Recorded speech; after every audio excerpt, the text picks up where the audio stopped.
چې په ځا کې د ماشوم غاښونه دواړه بالکل جوخ شي تاسې ټیک شو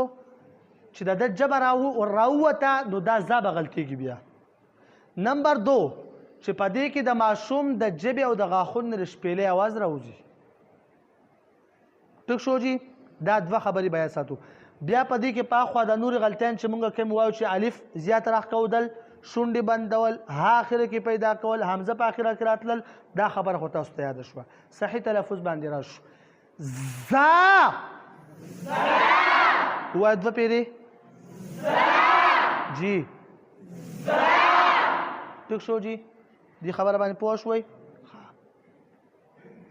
ما تاسو ته عرض وکړو چې هر نوی ټکی د زور ټکي په مدد باندې حل کول ښه ټیک شو پاخوا ځو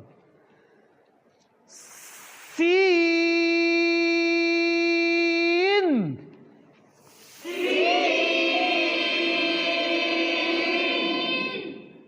دا ځکه سین دی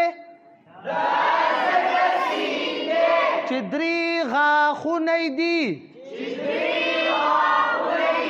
1 2 3 13 غاښونه یې درې یو پسته او دوه تیره دي ټیک شو دا شو ماشوم دنه ثین ونه وایي ثین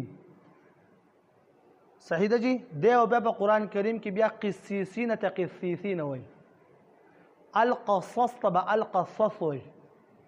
هغه غلطي به استاد دلته پرېښودي نو ماشوم باندې به دلته ځان وکړی د هغه ژبه تنکی ده چې دی دلته ټیک کړي څه مطلب دی غاښونه ولا جوخ کا سین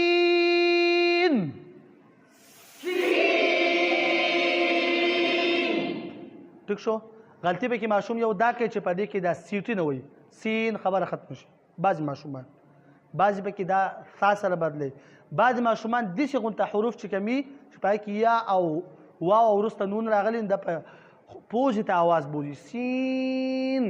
دا به غلطیانې وي د دې نه علاوه نور هم غلطیانې متوقع دي کې وي نو هغه به وباسئ صحیح تلفظ باندې راشئ بی سین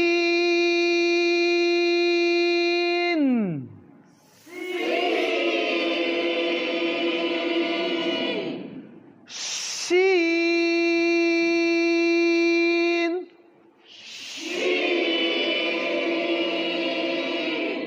ځکه شین دی چې